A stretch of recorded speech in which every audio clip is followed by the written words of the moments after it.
Merci, Seigneur. Seigneur, nous te disons merci pour ce soir. Seigneur, nous te disons merci pour nos cœurs. Nous te disons merci pour l'atmosphère gouvernée par ton esprit. Merci pour l'onction de ton esprit qui m'aide à libérer ce message avec efficacité. Merci pour ton onction, Père, qui touche le cœur de l'ignorance et qui donne accès à la révélation et à la connaissance. Merci parce que tu le fais au nom de Jésus. Amen. Est-ce qu'on peut acclamer pour notre Seigneur?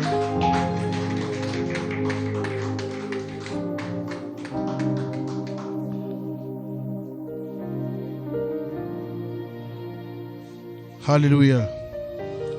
Comment vous allez? Bonsoir tout le monde. Bonsoir tout le monde. Oh, je suis content de vous voir. Alléluia. Les visages, ça fait longtemps que j'ai vu.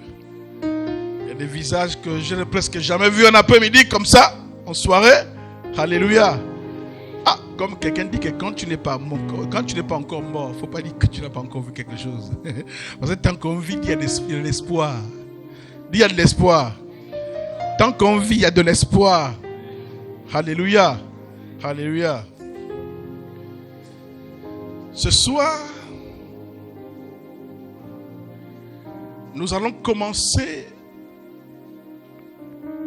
Vous savez que nous sommes mercredi aujourd'hui et le mercredi nous avons école de prière. Dites école de prière. Et ce soir pour l'école de prière, nous allons commencer une nouvelle série d'enseignements. La nouvelle série d'enseignements s'intitule Les portes d'accès. D'autres peuvent appeler ça les portes d'entrée. Les portes d'entrée où? Pas dans ta maison, pas dans un pays, pas dans ton boulot. Les portes d'accès à nos vies, à nos cœurs. Alléluia. Alléluia. Dites, je sens que ça va être intéressant.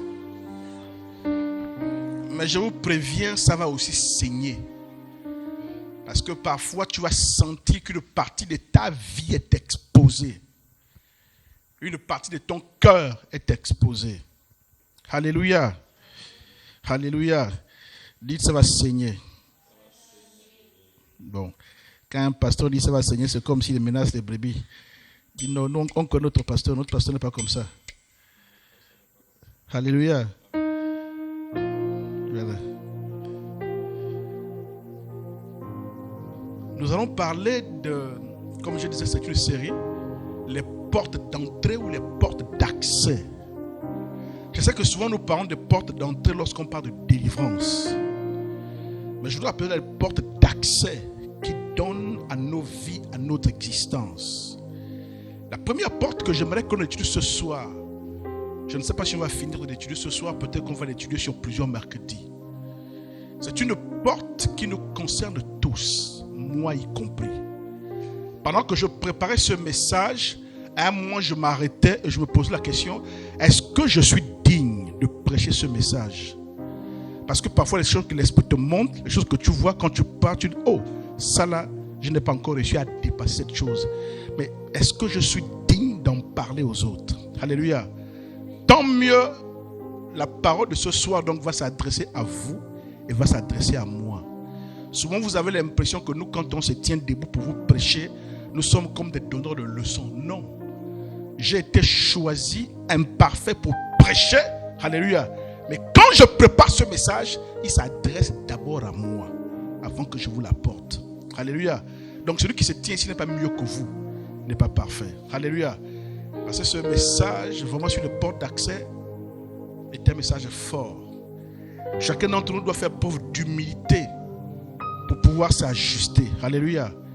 Et le sous-thème, le premier par lequel on va commencer, c'est la colère. Dites la colère. Dites l'affaire là. Dites la colère. Dites la colère. En introduction, je dis ceci. La colère se définit, il y a une définition que j'ai prise de la colère sur le web. La colère se définit comme la réaction émotionnelle à ce qui est perçu comme mal ou injustice. C'est-à-dire que lorsque nous sommes en face de quelque chose causé non par nous, peut-être parfois par nous, mais par quelqu'un d'autre ou par une autre circonstance, lorsque la chose arrive vers nous et que ça nous défavorise, et que ça nous déplaît, et que ça ne nous arrange pas, souvent notre réaction en face de ce qui vient vers nous, qui nous déplaît, qui ne nous arrange pas, qui ne nous facilite pas la vie là, souvent on réagit comment? Par la colère. Dites colère.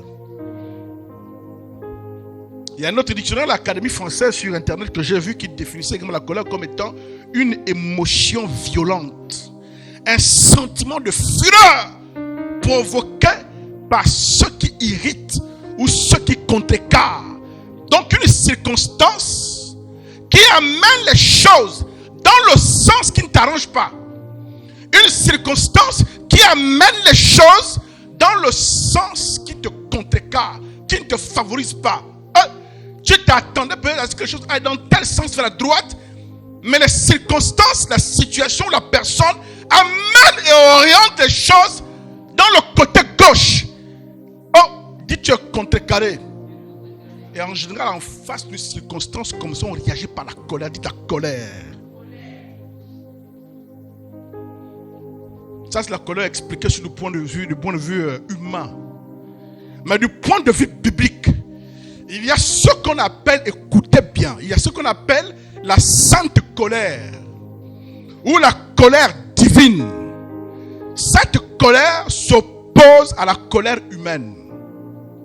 Il y a la colère de Dieu qui parfois agit en nous contre les choses qui déplaisent à Dieu. Mais il y a la colère humaine. Alléluia. Dans cette étude, je ne voudrais pas commencer à aborder l'aspect de la colère divine, mais je voudrais aborder l'aspect de la colère comme un état, une manifestation sur le plan humain. Alléluia. La colère ne peut rien accomplir qui honore Dieu. C'est-à-dire que sur le plan humain, si j'enlève la colère qui est d'origine divine, qu'on appelle la sainte colère. La sainte colère, c'est quoi? Vous voyez parfois, quand vous suivez les films des prophètes, les mises en scène là, où tu vois un prophète qui arrive chez le roi a des idoles, où le roi adore d'autres dieux. Le prophète s'énerve, rentre, parle durement, renverse les idoles. Dites sainte colère.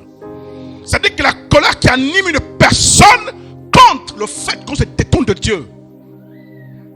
Dites ça, c'est la colère qui est bien. Et souvent on n'a même pas cette colère-là. Quand l'autre fait mal, tu encourages. Quand on vole, tu participes même. Quand on triche, c'est même toi qui aides. Quand on veut cacher le mal, oh, c'est même toi qu'on vient consulter, tu montres les failles. Tu n'as pas cette colère-là, donc ça ne te concerne pas. Dis ça ne te concerne pas. Très bien. Ce qui nous concerne ce soir, c'est notre colère humaine qui est notre réaction souvent en face des choses qui nous irritent, des choses qui ne nous arrangent pas, des choses qui nous contrecarrent. Et la réponse que nous avons en face de ceux qui nous contrecarrent, dites la colère. Ah, dites la colère. L'affaire là, que Dieu nous aide. Les Congolais disent Likambo Oyo, l'affaire là. C'est pourquoi dans la Bible il est dit que car la colère de l'homme n'accomplit pas la justice de Dieu. Jacques chapitre 1 verset 20. J'aimerais que vous m'écoutiez, que vous me compreniez. Parce qu'assez souvent les chrétiens, quand ils viennent s'asseoir à l'église, les chrétiens ont comme l'impression que s'asseoir dans l'église, c'est juste une habitude. On vient s'assied, on écoute le pasteur, on repart. Lorsqu'on a traversé la porte ou le portail, on ne se souvient même plus de ce que le pasteur a dit. Les gens viennent s'asseoir à l'église comme juste en fait pour faire plaisir. Or, ce qui est dit doit être écouté, doit être compris, doit être appliqué. Et ça doit produire des changements dans ta vie. Alléluia. Dis, Seigneur, aide-moi. Aide-moi à changer. Aide-moi à changer. La Bible dans Jacques chapitre 1 verset 1, je disais que car la colère de l'homme n'accomplit pas la justice de Dieu. Ça c'est la version Louis II. Mais la version Semeur que j'aime qui dit dans le même texte, Jacques chapitre 1 verset 20, la Bible dit car ce n'est pas par la colère qu'un homme accomplit ce qui est juste aux yeux de Dieu. Dites, c'est compliqué. Ça dit que quand tu es déjà monté, il faut savoir que tout ce que tu vas faire là, tu es loin de Dieu. J'aimerais que l'on prenne... Non. Étant donné que la Bible parle de la colère sous plusieurs angles, nous nous proposons d'étudier la colère ce soir en abordant deux caractéristiques, des choses qui caractérisent la colère. Dites, on veut comprendre la colère. La première caractéristique, c'est l'origine de la colère. D'où vient la colère? J'aimerais que l'on lise dans Proverbes chapitre 12, le verset 16. Pour ce premier point, on va lire deux textes. Proverbes chapitre 12, le verset 16. Ah, Père, fais en sorte que les gens ne fuient pas l'église. Le message là. Il y en a qui se disent, oh, je sens pourquoi je ne voulais pas venir à l'église ce soir. Il y a quelqu'un qui a entendu, hey, je sens pourquoi je voulais barrer le cul de ce soir. Parce que le cul de ce soir, de toute façon, ça commence là. Je sens qu'on va dormir sur moi aujourd'hui, sur ma tête, sur mon cas. Mais ce que tu ne comprends pas, c'est que si tu commences à te sentir accusé, sentir interpellé, c'est-à-dire que l'esprit veut te parler. Alléluia. Proverbe chapitre 12, le verset 16. La Bible dit, l'insensé laisse voir à l'instant sa colère, mais celui qui cache un outrage est un homme prudent. On va lire également Proverbe chapitre 29, le verset 11. Dites, d'où vient la colère?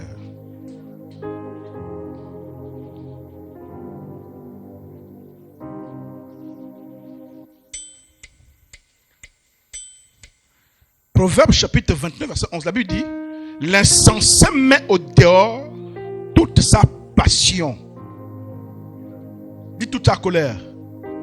Dit toute sa passion. On l'appelle comment? L'insensé. Dites l'insensé. Mais la Bible dit que le sage fait quoi? Le sage retient. En fait, nous devons d'abord comprendre d'où vient la colère. Dites d'où vient la colère. Dites, pasteur, je veux comprendre d'où vient la colère. Quand on lit ce texte, que ce soit le sage, que ce soit l'insensé, chacun d'entre eux sont soumis. Chacun est soumis à quoi? À la colère. La colère est à l'intérieur de nous. C'est un sentiment qui est rattaché à notre nature. Donc on n'y peut rien. Il n'y a pas une personne sur terre qui naît sans colère. Genre qui naît comme un robot, qui naît comme un bois, oui, qui naît comme un mur. Dites que chacun d'entre nous, dites ça, chacun d'entre nous, nous venons au monde avec ce sentiment qu'on appelle la colère. Il est rattaché à nous. Mais quand ce sentiment n'est pas maîtrisé, n'est pas canalisé, n'est pas exploité comme il faut, il peut te détruire. Et je vais vous dire, beaucoup d'entre nous ici, moi y compris, nous nous retrouvons à un certain niveau dans la vie et pas à un autre niveau. Parce que par le passé, on n'a pas su gérer notre colère. On a mal géré nos colères et ça fait que certaines personnes que Dieu avait disposées pour nous favoriser ont été choquées, ont été blessées et ont lâché nos vies. Le problème, c'est que je parlais tout à l'heure avec un fils, je disais que ce que tu ne comprends pas, mon fils, même si ta mère est décédée, même si ton père est décédé, même si tu n'as pas les parents, même si tu es orphelin ou orpheline, ce que tu dois comprendre, ce que Dieu, dans son amour, suscite toujours d'autres personnes qu'on appelle des connexions pour connecter à ta vie et aider ta vie pendant une période à monter ou aider ta vie durant tout le temps que ta vie va passer sur terre. Qui d'entre nous ici a déjà dormi, s'est réveillé un matin, a vu un ange avec les ailes, et l'ange lui a fait un petit déjeuner, l'ange lui a fait une omelette, ou l'ange lui a fait un foufou. Dites foufou. Hein? Tu vois l'ange avec les ailes, en train de tourner au fou. Il découpe, il met à table. Il te fait le dongo avec les crabes. Dis les crabes. Et il t'appelle que viens manger. Dites viens manger. Non. Dites non. Dites nous sommes les êtres humains.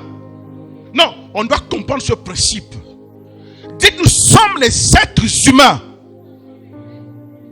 Lorsque Dieu veut nous favoriser, lorsque Dieu veut nous bénir, lorsque Dieu veut nous faire quitter une saison pour accéder à une autre saison de notre vie, les personnes, non, les éléments que Dieu utilise sont des humains comme nous. Dites que ce soit clair dans la tête. Ce que Dieu utilise, ce n'est pas des anges. Même quand il envoie des anges en ta faveur, ces anges vont entrer dans les maisons des gens, toucher les cœurs, parler dans les rêves à certaines personnes, pour que quand ces personnes te voient, elles soient disposées en ta faveur. Alléluia. Dites que Dieu utilise les gens. Et pour revenir à ce que je disais, mais le problème c'est que nos vies ici, là, assis là, moi, y compris qui parle, nos vies ne devraient peut-être pas être là. Vous savez pourquoi? Parce qu'il y a une personne que Dieu avait disposée pour te faire du bien. Tu l'as irrité. Il y a une personne que Dieu avait disposée pour te faire du bien. Tu as été orgueilleux. Il y a une personne que Dieu avait disposée pour te faire du bien. Hein, mon fils? Mais tu n'as pas seulement su le reconnaître, ou tu l'as reconnu. Après tu dis je m'en fous. Dis je m'en fous. J'ai mon patron, un ancien patron, puisqu'il n'est plus mon patron. Dites un ancien patron qui me raconte, et j'aime beaucoup son humilité. Il dit quand j'étais plus jeune, je croyais que je pouvais faire sans les autres, parce que c'est un gars brillant, un type intelligent, un type qui a fait l'école, qui est à l'université, qui a appris à l'étranger, un type, quand son patron le regardait, il sentait que lui, il avait l'avenir. Il avait du potentiel. C'était potentiel. Même dans cette nation, dans son domaine, il fait partie des meilleurs. Dites intelligence. Dites compétence. Mais un jour, il m'a dit, il me dit, jeune homme, il dit, quand on est jeune, il y a une erreur qu'on commet. L'erreur de croire que je peux arriver tout seul où je vais à cause de mon intelligence et de mes capacités. Il y a un moment donné, quand tu vieillis, tu arrives à 45, 50, 55 ans, que tu n'as pas encore atteint là-bas. Et parfois, ceux qui étaient en dessous, moins compétents que toi, t'ont dépassé, sont arrivés là-bas à cause des connexions qu'ils ont eues. C'est là que tu commences à regretter, à te rendre compte que ton intelligence, même tes diplômes seuls, ne peuvent pas t'amener là-bas. Et tu te rends compte que tu as perdu du temps à être orgueilleux. Tu as perdu du temps à être dur. Tu as perdu du temps à regarder tes diplômes, mais tu n'as pas compris que dans la vie, Dieu utilise des humains comme toi pour t'ouvrir des portes afin que tu accèdes à un autre niveau. Mais souvent parce que tu n'as pas su gérer ta colère, tu as frustré, tu as blessé et tu as amené des personnes qui étaient des portes pour toi à refermer ces portes. Dieu aide-nous. Dites Dieu aide-nous. Nous sommes sur le point d'où vient la colère. La colère est une indignation personnelle. C'est-à-dire que personnellement, tu es choqué, Tu es indigné par rapport à une situation, ou bien par rapport à la trajectoire que prend ta vie, que prend une situation, un projet. Dis que tu es indigné. Dis que tu es choqué. Dis que tu n'aimes pas la trajectoire que ça prend. Et souvent en face de cette situation qui ne t'arrange pas, dis qui ne m'arrange pas, ta réponse c'est la colère. Dis de la colère. Mais je vous dis, souvent quand quelqu'un réagit par la colère, ce que ça veut dire? Parfois vous ne vous rendez pas compte, mais cette personne est en train de révéler auprès des classiques, des anciens, comme celui que j'ai parlé là, qui a l'expérience et qui sait, quand il te voit réagir par la colère, il se dit, il est encore trop jeune. Il n'a pas encore... dites-il est jeune. Il se sent encore frais. Il se sent fort. Il se sent intelligent. Il se sent capable. Il se sent, il dit, même construire ça, je peux construire seul si je travaille. Dites-il encore frais. Souvent, il envisage même que je me fiche, même si les gens ne veulent pas m'aider. Dites, il est encore jeune. Il croit qu'il peut se passer des autres. Il croit qu'il peut décider d'en vouloir à tout le monde. Il croit qu'il peut se replier sur lui-même. Dites replier sur lui-même. Beaucoup de gens, quand on les frustre, ils s'en vont. Dites ils s'en vont. Dites ils s'en vont. Dites je m'en vais.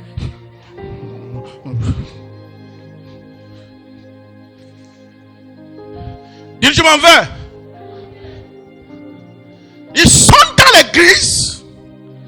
Dès qu'on le blesse, l'autre seulement passé comme ma fille Naomi qui est arrivée là. Elle n'a pas fait attention. Elle t'a écrasé le doigt. Dès que tu quittes l'église. L'église là, je vois que le pasteur a ses préférés. Naomi c'est la préférée du pasteur.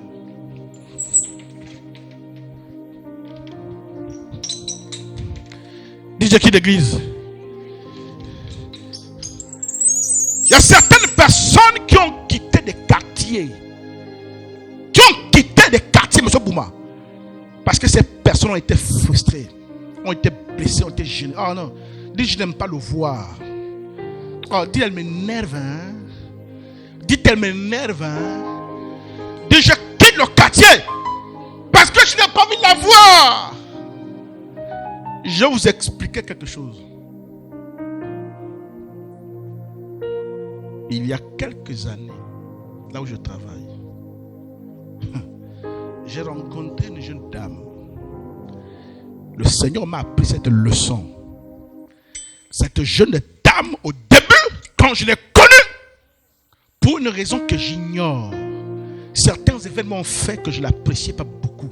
Je la trouvais orgueilleuse. Parce qu'une fois en réunion, elle a interrompu la réunion, elle a dit quelque chose contre moi. 2 fois, j'ai dit, mais attends, mais petite, elle se prend pour qui? Elle. Dites, elle se prend pour qui? L'autre a ajouté à la fin. Dites, elle est coupable. Là, ce sont les expressions habituelles qu'elle utilise. Que Dieu te délivre. Alléluia. Dites cette série-là. Cette série. Dites, je ne rate pas. Chaque mercredi, on a réunion ici. On a réunion ici. Alléluia. Même toi, il ne faut pas rater ça. Alléluia. Et je me retrouve avec la dame. Je me dis, mais c'est quoi le problème? C'est plus tard, dans un autre concours de circonstances, oh my God, où je vais l'évangéliser, je vais l'exhorter, je vais l'amener aux conférences que je fais le vient, que je vais découvrir que Dieu avait un plan pour moi dans sa vie. Satan, sachant cela, voyant cela, ne voulait pas que ce plan voie le jour. A commencé à étudier des circonstances pour nous éloigner. Parfois, les personnes qui d'entrée de jeu, vous n'avez aucun problème. Ça commence par des situations bizarres. Le diable a vu entre vous deux. Il y a une des personnes qui va être l'instrument de Dieu pour l'autre. Et Satan éloigne une opportunité en éloignant des gens. Alors, j'aime pas la voir. Dites, elle est bizarre. Faut rester là, elle est bizarre. Faut rester assise. Faut rester assise, elle est bizarre. Et c'est là où le Seigneur m'a enseigné. Et il dit parfois le diable voit à l'avance ce que tu ne vois pas. Le diable voyait déjà que cette personne-là, toi tu étais un instrument que j'allais utiliser pour elle. Et comme Satan ne voulait pas ça, il a tout fait pour créer une frustration. Et la faiblesse de mon caractère a plongé dans la chose et j'ai encaissé cette frustration. J'ai créé un mur. Et heureusement que Dieu, dans son amour, m'a guéri, m'a redonné une seconde chance pour que je fasse le travail. Est-ce que vous savez qu'il y a des personnes, parfois votre futur, une partie de votre futur se trouve dans leur même, vous ne savez pas.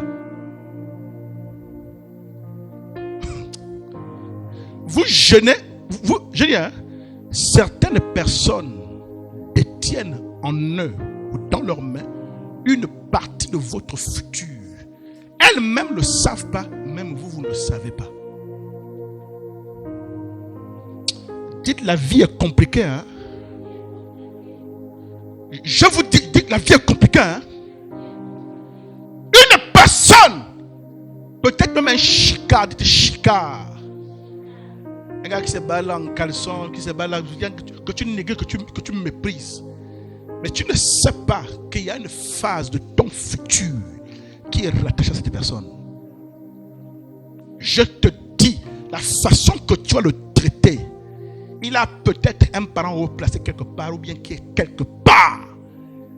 2, 3, 4, 5 ans plus tard, tu vas te retrouver à un endroit parce que tu l'avais aimé, bien traité. Cette connexion va te débloquer. Certaines de nos vies restent 6 ans au même endroit parce que les clés de déblocage que Dieu avait prévues, nous-mêmes on a cassé, détruit. Et cette personne, c'est quoi? Ce n'est pas des anges, ce sont des êtres humains. Quand tu jeûnes et que tu pries dans ta maison, beaucoup d'entre nous ici on croit que quand je prie dans ma chambre, ma maison, Seigneur, je suis ton serviteur. Tu souffles comme le python, dis le python. Tu pousses la salive. Si tu es mal, la femme dit, va plus ça là-bas. Va plus ça là-bas. Si c'est le mari, va plus ça là-bas. C'est comme ça. Ou bien s'il n'aime pas les palabres, il te laisse prier là, il pense l'oreiller avec le drap. Il va au salon, il te laisse là. Dit il te laisse là. Dit il te laisse là. Tu envoies la salive. Tu transpires la salive. Et tu crois, toi tu crois que quand tu finis de faire ça, que Dieu nous aide. Je vous dis que Dieu nous aide. Il faut qu'on soit humble dans la vie. Pendant que tu es en train de prier pour ta destinée sur terre, l'endroit même où tu vas aller, c'est les humains qui gèrent ça. Quand tu pries, Dieu regarde la connexion qu'il peut établir entre toi et l'endroit où tu dois arriver. Écoutez mon fils. Dieu regarde comment il peut créer entre toi le pont entre là et ton futur. Et il voit que ça peut passer par lui. Parfois la personne par laquelle ça peut passer, ce n'est même pas une personne qui a un diplôme. Ce n'est même pas une personne compétente. C'est une personne bizarre. C'est une personne que tu négliges. C'est pourquoi ne négligez personne. Il est fait à l'image de Dieu. Ne négligez personne. Ça veut donc dire que cette personne, Satan parfois peut savoir que la personne va jouer un rôle dans ton futur. Et le diable va l'utiliser. Même s'il te blesse, dis je pardonne. J'aime pas voir le manier là. Il est bizarre. Dis le manier là. Ah, dis ça le manier là. J'aime pas voir le clando là. Dis le clando là. Ah, le gars, j'aime pas le voir. Il est tout bizarre, tout orgueilleux. Il est trop orgueilleux. Mais tu ne sais pas, papa. Le pasteur Jean-Claude Ngoma, pasteur Michel. Le pasteur Jean-Claude Ngoma, un pasteur congolais, nous a raconté l'histoire. Avant que la guerre n'éclate au Congo-Brazza, parce qu'il est au Congo-Brazza, quand il partait laver son véhicule, il allait quelque part dans un lavage. Il y avait des jeunes gens qui lavaient, mais après il s'était attaché à un, soit qu'il pose, moi je peux laver, oui il lave. Il était très gentil avec ce jeune homme-là. Un jeune homme, son travail, c'est laver les voitures. Dis laver les voitures. Dis laver les voitures. Je vous dis, vous ne connaissez pas Dieu, comment il fonctionne. Un jeune homme là, il n'a pas de diplôme, juste il lave les voitures. Et le pasteur était sympa avec eux. Il ne vient pas l'argent, oui. Ah, ma voiture. Ah, ma voiture, ça va. Ah, non, attention. Non. Il il est poli. La voiture, c'est combien? C'est 1500. Il donne 2500 plus. Il donne 3000. Garde la monnaie. Il faut être gentil avec les gens. Je vous dis, il faut être aimant avec les gens. Il ne savait pas que ce petit-là, quand la guerre, il y a des années, éclaterait, ce petit deviendrait un soldat. Pas un soldat de l'armée régulière. Les soldats qu'on appelle les rebelles. Et pendant que lui fuyait avec sa femme, ses enfants, il fuyait pour traverser la mer, pour traverser le fleuve Congo. Et le côté, on les a attrapés. Les rebelles, ils les ont attrapés. La femme et les enfants, ils se voyaient mourir. Et dans le groupe, ils voient un jeune homme. Mais ils ne le connaissent pas parce que le petit est kaolé, a marqué tout. Le petit dit, si vous touchez au grand là, vous allez voir. Ce grand-là m'a aimé. Ce grand-là m'a aidé. Laissez-le. Le pasteur là a tremblé, il regarde le visage, il ne reconnaît pas le visage. Il ne reconnaît pas le visage. Il dit, peut-être que c'est un ange que Dieu voit. C'est pas un ange. Parce que les chrétiens aiment ça. Oh non, c'est un ange. Oh vraiment, quand je marchais, Dieu a envoyé un ange. Dieu a envoyé un ange. Il a envoyé un ange. Voilà, c'est beaucoup ils appellent un ange aussi. L'histoire que mon épouse est en train de murmurer là, c'est un témoignage que Joël Francis Tatou a raconté. Il parle tellement des anges, j'ai vu un ange, tout ça, que les jeunes chrétiens qui sont assis là disent que oh, moi aussi je dois voir les anges. Donc un jeune chrétien qui est entendu le pasteur dit que j'ai vu un ange, le jeune pasteur il s'est parti à la montagne. Comme au Congo, il y a les montagnes, des forêts où on va prier. Le petit est parti prier. Yakashaka barakatasa yababa. Après il entend l'appel, Ulrich, il dit oh, il croit que c'est l'ange. Il dit oh, ange, Esaïe. Donc il dit à l'engagement, ange, c'est toi? Alors que son frère qui l'appelle. Ah viens, ange Esaïe quoi. Alléluia. Un peu comme si André priait. Voilà, je l'appelle Israël. Il a dit ah, Seigneur, c'est toi? Je lui ai dit ah non, c'est toi où? Alléluia. Alléluia. Dites laisse les anges tranquilles. Même ce soir ils sont ici. Ils travaillent. Alléluia. Mais il y a des instruments qui s'utilisent. Des humains comme toi. Mais la colère est un piège qui gâche les relations que tu as avec les futurs potentiels de ta destinée. Même si tu es insulté, c'est pour dire que tais-toi, pardonne, passe, oublie. Tu es là. Dites, attrapez-moi. Dites, attrapez-moi. Attrapez-moi. Sinon je fais malheur. Sinon je parti là pour le cours soulevé.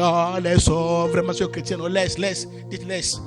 Tu as déjà attrapé l'autre, tu as mis debout. Les pieds sont en train de faire ça en bas. On dit mais vraiment, mais c'est comment on dit? Non pasteur, il est trop. L'enfant je dis que tu as attrapé. Oh, les pieds sont en train de faire ça en bas. Papa laisse vraiment. Tiens 10 000, va manger, tiens.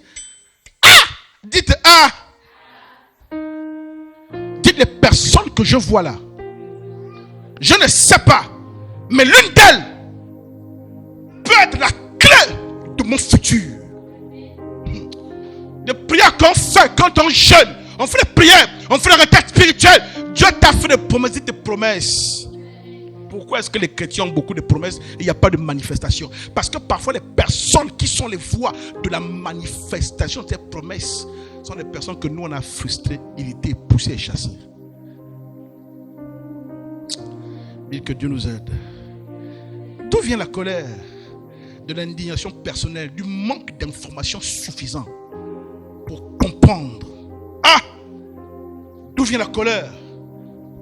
La colère vient des modèles humains que nous avons eus, qui nous ont influencés. Tu as grandi avec un grand frère, avec un oncle, avec un père, avec une tante. Sa façon à elle ou à lui de réagir souvent, c'était toujours la colère. Dites la colère. Et tu as cru que c'est le modèle, c'est que tu as appris, tu as adopté comme caractère. Dites quel malheur. D'où vient la colère? La colère vient souvent d'une éducation insuffisante ou une éducation inadéquate. Parce que dans ton éducation, on ne t'a pas appris ce que je t'apprends là. Car attention, papa, même le plus petit que tu négliges là, le plus petit là, tu ne sais pas. Dis tu ne sais pas. Dis tu ne sais pas. Je suis sorti avec une de mes filles ici, je peux vous dire laquelle. On est sorti d'ici l'église. On arrive à l'extérieur là-bas à la route où on prend la voiture. Elle attendait quelqu'un. Elle est petit corps, tout ça là. Coûte. On attendait quelqu'un qui devait la chercher. La personne vient en voiture la chercher, fils. Quand le véhicule s'égare, le gars même qui vient quand tu regardes, dit que la personne que quand tu regardes la personne vraiment, tu te demandes mais c'est quoi son problème? Même moi-même quand je regarde la personne, je dis mais c'est quoi son problème? À peine j'étais encore en train de penser comme ça, une voiture de police s'est arrêtée. Suivez-nous au commissariat. On dirait que les policiers eux-mêmes vu que le gars n'était pas suspect, comme j'avais vu. Je vais intervenir. La petite me dit, paste, laissez. Elle me dit, je vais gérer ça. Je vous dis, faites attention dans la vie. Je vous dis, hein. C'est-à-dire que quand tu vois même l'enfant, dites l'enfant. Hein, tu t'appelles?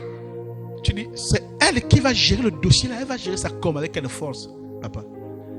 Il demande là, le policier dit, suivez-nous. Elle monte, elle regarde. Le policier m'a arraché des papiers. Elle me dit, papa, je vais gérer. Toi, tu peux rentrer à la maison avec maman, ne t'inquiète pas. Dites, dites l'assurance de l'enfant me fait peur, hein. Est-ce que moi je connais? Quand il démarre là, ma femme, on reste pour un taxi. Quand on prend un taxi plusieurs minutes après, quand on arrive, on les voit dès qu'on arrive au petit carrefour devant là, ils ont pris sur la droite là-bas, les policiers sont garés. Eux aussi sont garés. Les policiers sont garés, il paraît qu'il y a un agent qui voulait prendre le vin de palme à côté quelque part. Donc il a garé, les patrons sont venus de palme. Eux aussi sont garés, ils sont en train d'attendre, plus eux qui ont les papiers. Dites, oh! J'ai dit, bon, elle m'a dit, papa, rentre à la maison, je vais gérer. Je suis rentré à la maison. Quand j'arrive à la maison, quelques temps plus tard, je l'appelle. Quand je l'appelle, il dit, oh papa, on a géré ça vite. Il est venu, c'est même lui qui est venu s'excuser. Je dis, tu as fait comment? Il dit, oh. J'ai appelé tel qui a appelé le patron de son commissariat. Il ne faut pas vous amuser avec la vie. Hein. Est-ce que vous écoutez? Ça veut dire que même moi je dis, oh, l'enfant est dangereux. Hein. Dis l'enfant est dangereux. Hein. Dis que tu vois le petit bonhomme. Elle te dit, papa, je gère ça. Je me suis dit, mais elle a appelé qui? Qui a appelé le patron du commissariat? Donc en fait, c'est comme si elle faisait exprès. Elle voulait que le gars l'amène jusqu'au commissariat pour qu'elle voie le commissariat. Et elle a passé l'appel à qui il fallait, qui a appelé le chef du commissariat. Les gars sont venus rendre les papiers en s'excusant. Et le gars vient même expliquer une histoire bête. Si je vous raconte, vous allez rire. Si je vous raconte, vous allez rire. Il amène les papiers, il vient là, oh non, excuse-moi. Il dit excuse au gars, hein. Il laisse sa fille derrière. Oh non, excuse-moi. Il a mis les papiers de la voiture, oh, excuse-moi. En fait, la fille là, j'ai vu qu'elle était, quand elle était là, j'ai vu qu'elle est belle, je voulais la draguer. Donc je vous ai dit, monsieur, laisse raconter ça. Oh, dites oh. Bon, laissons partir. Ah, pardon, prêchez le message, laissons ça. Dites, laissons ça. Alléluia. Donc, d'où vient la colère? Certaines réactions, c'est parce que tu n'as pas des informations suffisantes pour bien apprécier la situation. D'où vient la colère? La colère vient de l'ignorance parfois. Parce que l'ignorance engendre des nervosités, des colères. Quand on ne sait pas faire autrement. Il y a la situation qui est en face de toi, qui arrive. La situation te dérange. En fait, tu ne sais pas réagir autrement. Et tu réagis par la colère. Quand vous voyez quelqu'un réagir par la colère, vous pensez que, oh, la maman est kinda, hein, elle est ignorante. Dites, elle ne sait pas comment faire différemment.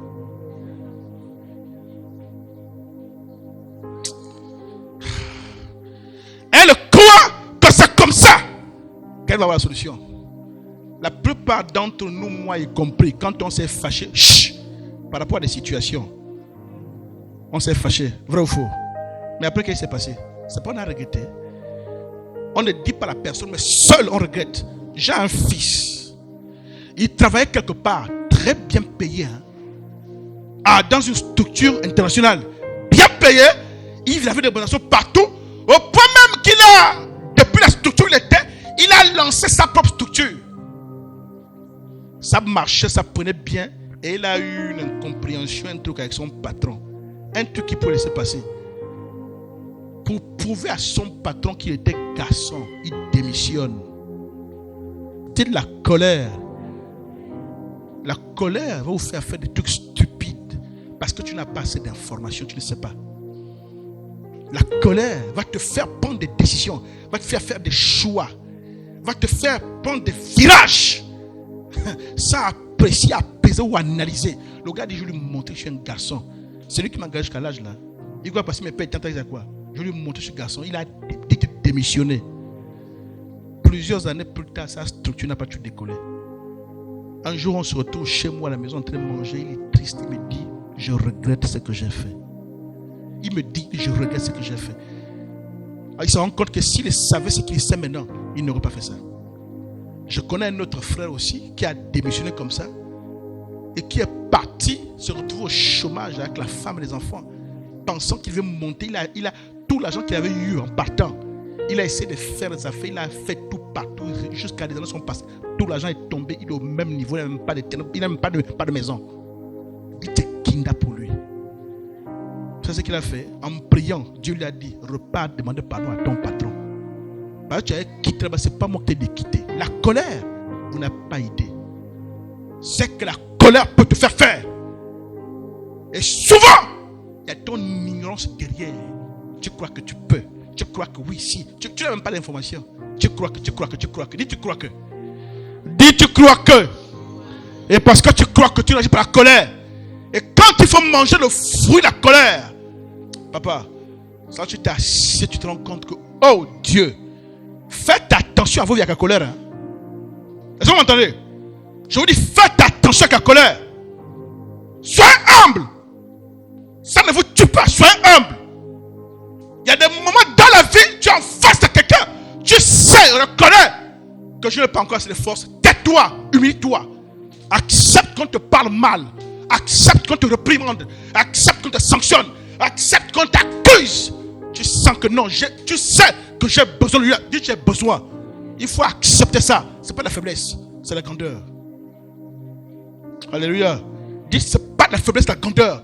Mais ton orgueil là,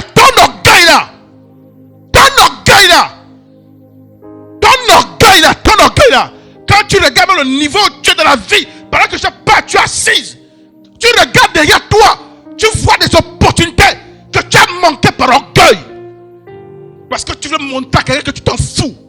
Maintenant tu es là, tu t'en fous, non, tu es là, non. Tu joues les pitiés, tu joues les pitiés pourquoi? Tu as montré que tu es... Non, c'est vrai. Tu as montré que tu es fort, hein? Pourquoi tu fais les pitiés maintenant? Tu fais les pitiés pourquoi? La colère, dites la colère. Dites la colère. Il faut qu'on fasse attention. Et moi y compris la colère. D'où vient la colère? Donc l'indignation personnelle. À cause de certains modèles humains qu'on a voulu copier sans comprendre. D'où vient la colère? Éducation, information insuffisante. D'où vient la colère? L'ignorance. Quand on ne sait pas faire autrement. D'où vient la colère? L'ignorance de comprendre les conséquences réelles rattachées à une décision qu'on va prendre. Comme le frère là. Il a voulu montrer à son patron qu'il est garçon. Aujourd'hui, le patron a 5 millions, il voyage tout ça, le gars il bave. J'ai un autre qui est reparti même voir son patron pour lui demander pardon, qui veut revenir. Le patron il repart d'abord, quand je vais t'appeler. Il dit, là je parle, il est toujours au chômage. C'est compliqué, la colère. La colère. La colère, elle vient de l'orgueil de croire qu'on peut se passer de certaines personnes. Car c'est pas lui mon père, c'est pas ma mère. Dites c'est pas mon père. Dites c'est pas ma mère. Mais toi, est-ce que quand tu es né, Dieu t'avait envoyé la liste de personnes qu'il voulait utiliser pour ta destinée? Tu connais la liste de personnes? C'est ce qu'on appelle des connexions. Est-ce que vous savez que sur votre vie, il peut y avoir une grande prophétie? Mais cette prophétie, pour se manifester, va passer par un individu. David avait une prophétie. Le prophète Samuel est rentré chez eux. Oh, dites bizarre. Le jour que Dieu envoie Samuel dans leur maison, Dieu parle à Samuel et dit, va dans la maison d'Isaïe Dites que Dieu connaissait Isaïe. Et Dieu lui dit, va dans la maison d'Isaïe, va me choisir un roi. Isaïe avait combien de fils, chérie? 7 fils à peu près, je pense, je ne me trompe pas. Comment Dieu donne le nom du Père, mais il ne donne pas le nom de l'enfant concerné? Et dites, Dieu ne te montre jamais tout. Il garde une partie pour s'assurer que tu dépends de lui. Attention donc. Attention. Il garde toujours une partie pour que tu dépendes de lui. Il envoie Samuel. Samuel dit, avec tous les enfants. Mais Dieu refait la tâche. Que va à la maison d'Isaïe, prend David, mon fils. Dieu fait exprès, il prend les fils. Dieu sait qu'on va envoyer les fils les plus grands, les plus costauds, les castards. Il regarde. Dieu lui dit, je les ai tous rejetés, il n'y a personne.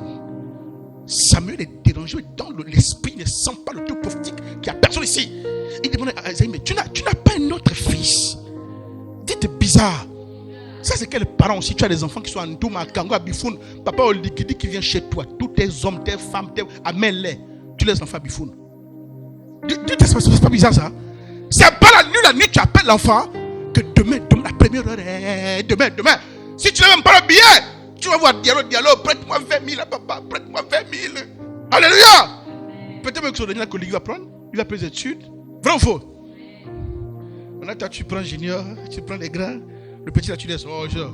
C'est lui qui a la destinée. Toi, on vient, on regarde même. Oh, lui, il n'y a rien. On regarde. Ce que tu as qualifié à rien. Mais c'est le petit que tu as laissé là. David, quand tu rentres. Et il s'appelle David. Hein? Ah, vous blaguez. Quand tu rentres avec sa Bible, il crâne. Il ne voit pas. Quand il rentre avec sa Bible, il regarde. Je dis, ça, c'est un homme de Dieu. Alléluia. Comment il rentre ici là? Est-ce qu'il vous voit? Oh, il a sa Bible. Et puis. Il a mis la plus belle Bible de l'église. Sa Bible avec la pochette. Quand il rentre, il vous regarde, il crâne. Ça, c'est mon adjoint, le pasteur David. Est-ce qu'on peut acclamer Jésus? Et on parle de son histoire, David. Il dit qu'on parle de son histoire. Les gens que vous rejetez, vous négligez, c'est même là. C'était un petit rinto qui garde les moutons. On a au père, mais Isaïe, tu n'as pas notre fils? Ah, mais David, il a un petit là, il garde les moutons là-bas. En train de courir, jouer au front, tuer les petits oiseaux, tout ça, machin.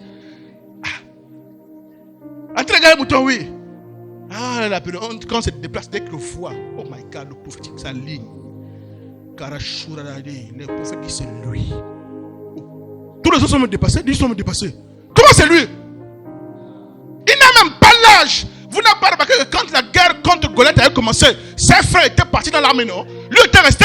Lui, il arrive même au terrain là-bas, c'est quand le père lui dit que va voir tes frères, demande comment ils vont. Donc c'est un petit, il veut pour la guerre.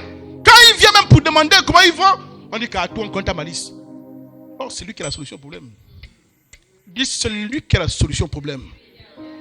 Celui qu'on a rejeté, celui qu'on a abandonné, celui qu'on a repoussé, celui qui avait la chose. Oh, dis celui qui avait la chose. Dis celui qui avait la chose. C'est qu'on l'a choisi, lui a parlé. Dieu a dit que c'est lui. Alléluia. Alléluia.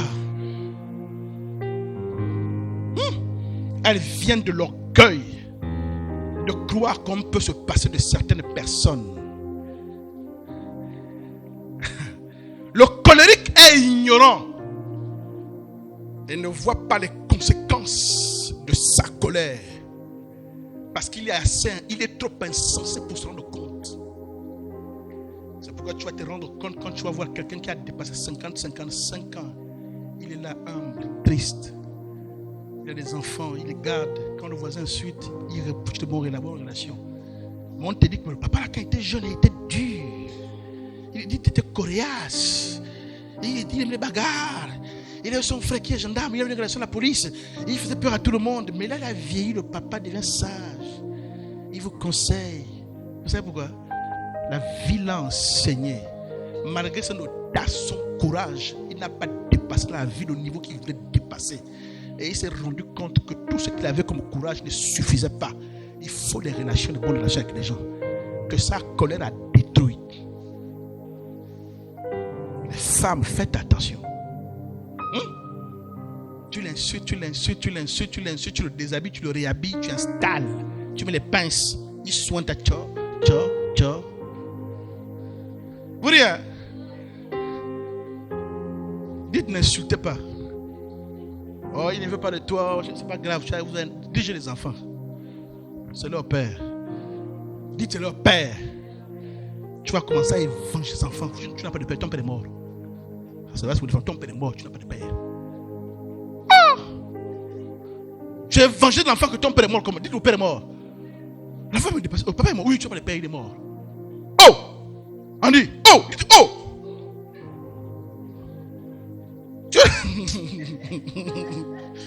Faites attention, hein? Il faut dire à l'enfant que papa n'est pas mort. Fallait vous confesser. Fallait vous confesser. Papa n'est pas mort, il vit. Il s'appelle Terre, il faut l'appeler. Tu l'enfant qui est mort, papa est mort. Il est mort, il est parti, il est fini. Mais si vous te dites que oui, mais même s'il est mort, mais où est sa famille? Hein? Où est sa famille? Ah, moi je ne connais pas,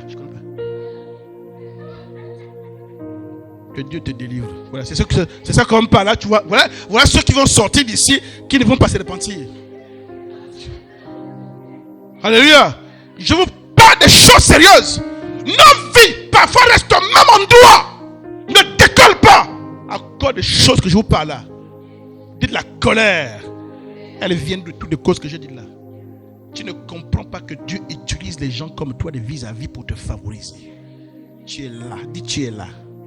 Tu vas rester là. Je vous dis, c'est toi qui vas raconter l'histoire aux autres. Quand tu seras vieille ici, tu vas prêcher maintenant. Oh, ouais, les enfants, moi quand j'étais jeune, je laissais passer mon temps. Je vous dis, c'est toi qui vas enseigner aux autres.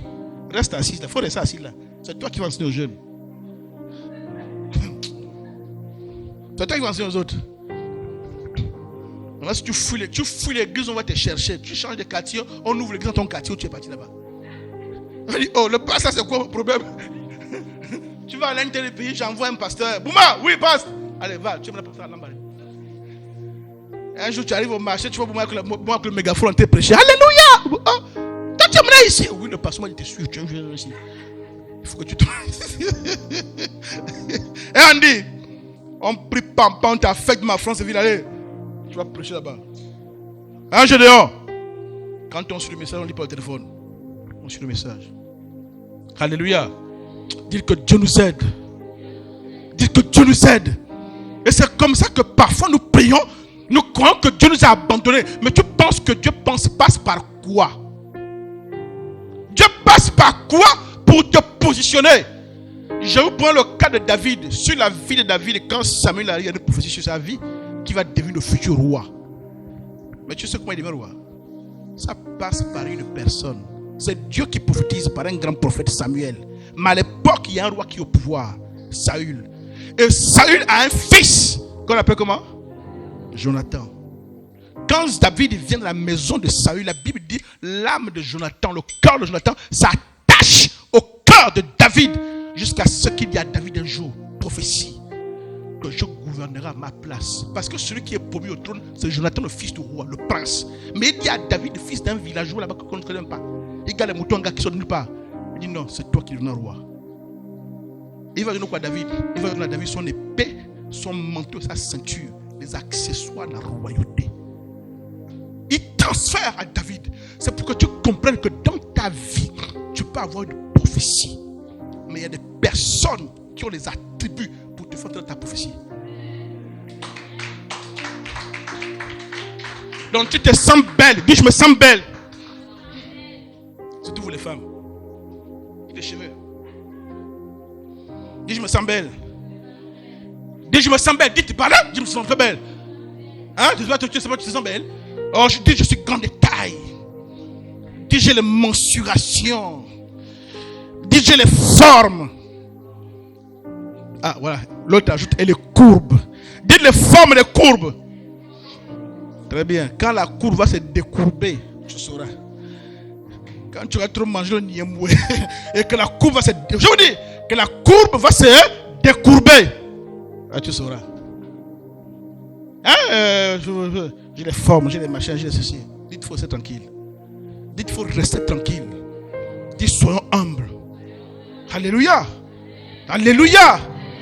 Malgré la prophétie que David a sur sa vie, malgré la prophétie qu'un grand prophète comme Samuel a donné à David pour devenir roi. Est-ce que tu te rends compte que ça dépendait de l'obéissance de Jonathan à transférer à David ce qu'il avait en tant que fils d'un roi? David était fils de quel roi? Il garde les moutons de son père là-bas. Dis les moutons. Il faut le manioc, on plante, l'oseille, tout ça. Quel roi? Tu dis comment, fille? Il faisait quel roi? Quel roi? Mais il y avait le fils d'un roi, Jonathan.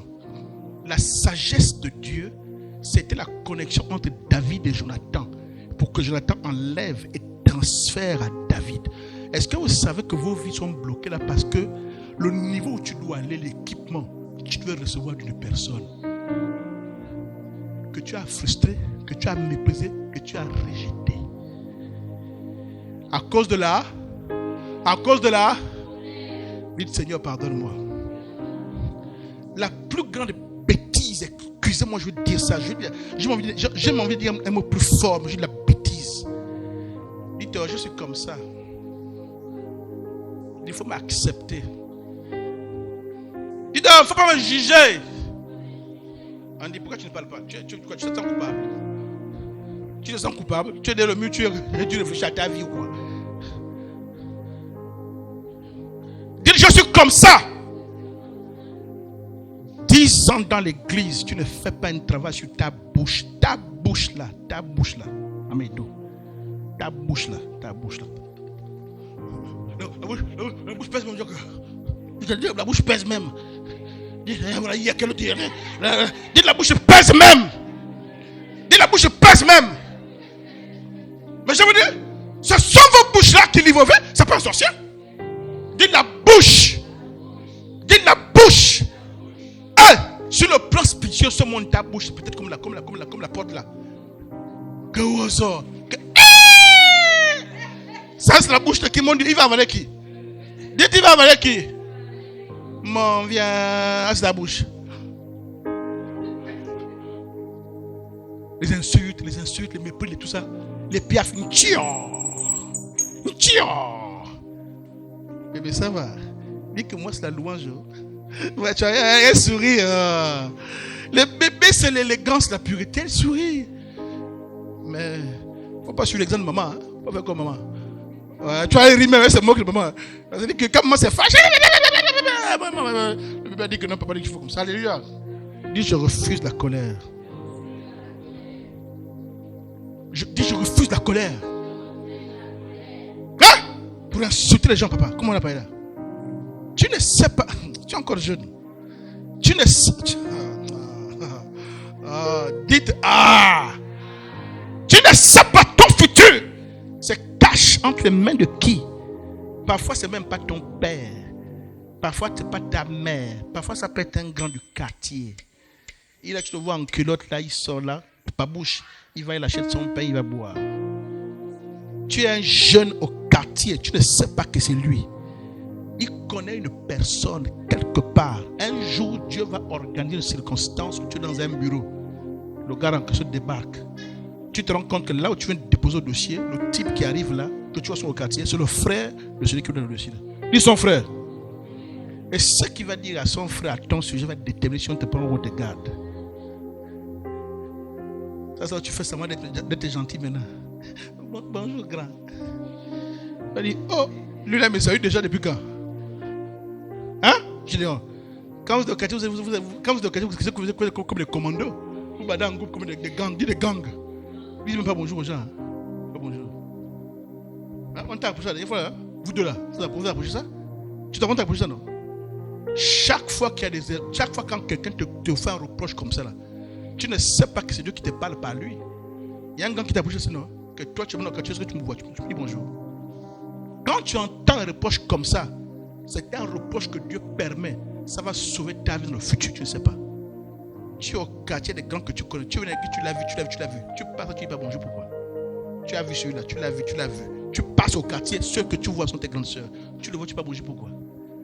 Quand tu vois la tête, tu fais semblant. Mais tu es chez le malin, tu fais semblant de compter la monnaie. Tu veux de compter la monnaie. Tu fais semblant de compter la monnaie.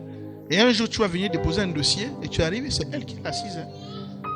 Elle dit te fait ça la même, tu fait la même chose. Elle sait que le petit, je vous dis, oh, dites qu'elle te fait ça propre.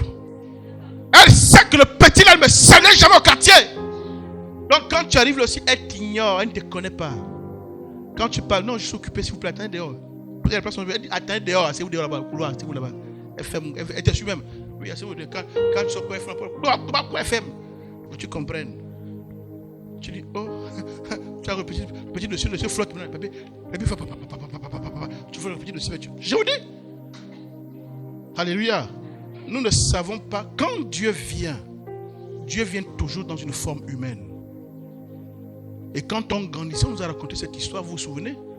Cette femme qui voulait rencontrer le Seigneur, et Dieu lui a dit, je te donne un rendez-vous. Je vais venir chez toi à la maison, je vais te rencontrer. La femme a nettoyé, elle a tout apprêté, à manger, à boire, tout propre. Le Seigneur va arriver à midi. Midi passe. Le Seigneur n'est pas là. Elle entend dehors un vieux, avec les chics sales, tout ça. Quelqu'un ici. Ah, c'est qui là-bas? Quand elle sort, un petit vieux là, bizarre. Madame, j'ai faim, j'ai soif. Ah! Moi, j'ai apprêté ma maison propre, reçois Jésus. Toi, c'est qui? Va là-bas, avec les chics là-bas, tout ça. Elle ne sait pas que c'était Jésus. Elle ne sait pas que c'était Jésus qui était là. Jésus il est parti aussi. Elle a attendu 15h, 16h, 17h, 18h le soir. Ah. Non, Jésus m'a menti. Il a dit qu'il viendrait me voir. J'ai balayé la maison, j'ai mis le parfum, j'ai fait la nourriture. Jésus lui dit, mais je suis venu, tu ne m'as pas reçu. Oh, tu es venu à quel niveau? Mais il y a un vieux qui est venu là, non? Tu as dit qu'il est chic, tu as dit qu'il sent, tu as dit qu'il est chicard, tu as dit qu'il est machin. Tu l'as mis dehors. Tu crois que moi c'est qui? Tu crois que quand tu dis que tu as ça, je sais qui? Celui qui est venu chez toi. La personne de ton quartier que tu n'aimes pas s'appelle Jésus qui est là, tu vois c'est qui? Tu vois c'est qui? Dans ton quartier, si je décide de faire les enquêtes aujourd'hui, entrez dans vos quartiers et posez des questions avec votre photo. Hey! Dites hey! Si je vais dans le quartier Naomi, je montre la photo. Ah! La maman là, oh, monsieur, pardon. Papa, je n'ai pas venir avec des problèmes, pardon. Il fuit même. Dites-il fuit même. Tu dis, mais Naomi fait quoi aux enfants autour de le quartier ici là? Tu es dans le quartier où se trouve ma fille Irène. Dès que tu me montres la photo. Oh, monsieur, vous la connaissez, oui. Oh, pardon. Je vous dis, on doit faire cette enquête. Là toi, tu habites en haut là-bas. Tu viens ici, petite belle, là, bien coiffée. Oh, Samia, oh, la soeur Samia. Oh. On vient voir le voisin. Il y en a qui sont étonnés que, oh, la femme l'a pris. Je vous dis, il y en a qui sont étonnés que, oh, la femme l'a pris. Tu sais pourquoi elle a pris? Parce que quand tu as reçu le mari, tu as reçu les enfants, tu as reçu les beaux-parents, tu as reçu tout le monde, oh, allez vous faire voir, allez vous faire ci, allez vous faire. Donc les voisins, ils ont tellement habitués. Que quand on a mis la photo, on dit que la soeur elle chante à l'église. Dès qu'il chante à l'église, ils disent quelle église? C'est pas quelle église? Vous êtes sûr que le pasteur est normal? Je dis, parfois on nous insulte que le pasteur est charnel, c'est faux. Le pasteur, la femme là, oui, elle chante, oui, dans l'église, oui. Est-ce que vous savez que dans notre église ici là, je vais vous raconter, dans notre église ici là, il y a une personne. Je ne vous dis pas si c'est un homme, c'est une femme. Mais il y a une personne. On m'a rapporté ça. Quelqu'un qui connaît cette personne. Mais moi j'ai mis ça sous le coup. C'était avant. Elle n'était pas encore repentie. Une personne dans cette église. Quelqu'un qui connaît la personne. Et une autre personne de l'église. Je prends l'exemple bête. Imaginons que la personne dont je parle, c'est par exemple Andy. Andy n'est plus pas ici, ok? Andy au quartier. Viens. Et on a Junior qui connaît Andy, ok? Et ils ont habité peut-être ensemble, au même quartier. Et Andy a fait ça dur à Junior. Ok? Maintenant, lui ne sait pas que Junior est en relation avec mon fils. Viens, je ne sais pas comment. Rudy, voilà, Rudy. Donc, lui là, et lui là, avaient peut-être habité dans un quartier ensemble, ok? Lui là a fait ça dur à lui là, ok? Maintenant, on a ouvert l'église. Lui là, non, oui, il a fait ça dur. Là, c'est lui qui s'est converti. Il a l'église. Lui là, il n'est pas converti. Lui là, bizarrement, s'est converti ici à l'église ici là. Et un jour, lui là, va dire à l'autre, on a une église là-bas à Londres. Or, sur les photos, lui là a déjà vu ici. Il dit, ça c'est votre église, oui. Il y a lui là-bas. Il dit, oui. Il dit, il faut continuer à prier.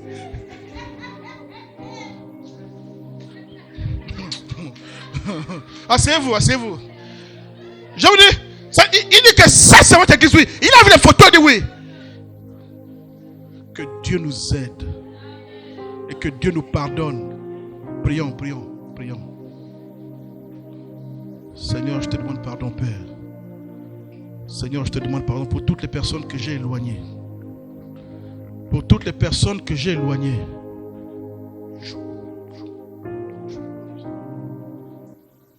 Pour toutes les personnes que j'ai éloignées, Père. Pour toutes les personnes que j'ai éloignées, Papa. Pour toutes les personnes que j'ai éloignées, Père. Par mon caractère, par mon comportement, par ma façon de faire, par ma façon d'être, Papa. Les personnes que j'ai découragées à venir dans ta maison. Les personnes que j'ai blessées. Seigneur, pardonne-moi.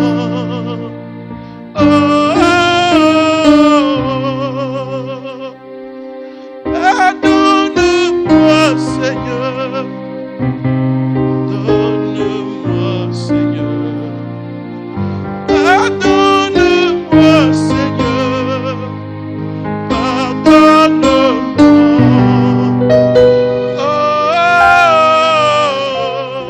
Pardonne-moi. Seigneur, s'il te plaît, pardonne-moi, Père.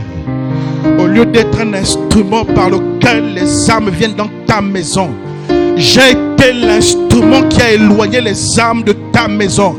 J'ai été l'instrument qui a chassé les âmes de ta maison. Au lieu d'avoir un bon témoignage, Papa, j'ai eu un mauvais témoignage. Et à cause de mon mauvais témoignage, Père, à cause de mon mauvais témoignage, Père, à cause de mon mauvais témoignage, Père, certaines personnes se sont éloignées de toi, Père. Certaines personnes se sont éloignées de ta maison, Papa. Je te demande pardon, Seigneur. À cause de la colère, la colère, la colère, la colère. La colère, la colère, la colère, la colère. La colère, Seigneur. Je réponds mal aux gens. Je parle mal aux gens, Père. Je blesse les autres. Je blesse les grands. Je blesse les petits. Je blesse les femmes et les hommes. À cause de ma façon de parler, je ne respecte pas les autorités, je ne respecte pas les aînés. J'ai blessé des personnes que tu avais utilisées pour me bénir, Papa. Les personnes, Papa, que tu avais appelées à être des réponses dans mon existence, à être des réponses dans ma vie. Des personnes que tu avais disposées, Père, afin que ma vie passe à un autre niveau par leur canal. Père, j'ai blessé ces personnes, j'ai humilié ces personnes, j'ai frustré ces personnes, j'ai manqué de tact vis-à-vis de ces personnes. Je te demande pardon, Père, pour la colère, pour l'animosité, pour la colère, pour l'animosité, pour la colère, pour l'animosité, pour l'amertume, pour la frustration, Papa. Je refuse la colère, je refuse la colère, je refuse l'amertume, je refuse la frustration, je refuse l'amertume, je refuse le manque de pardon, je refuse la rancune, je refuse la colère, Papa. Je refuse, Père, change mon cœur. Change mon cœur, Papa. Pardonne-nous. Oh yes. Oh, oh, oh, oh.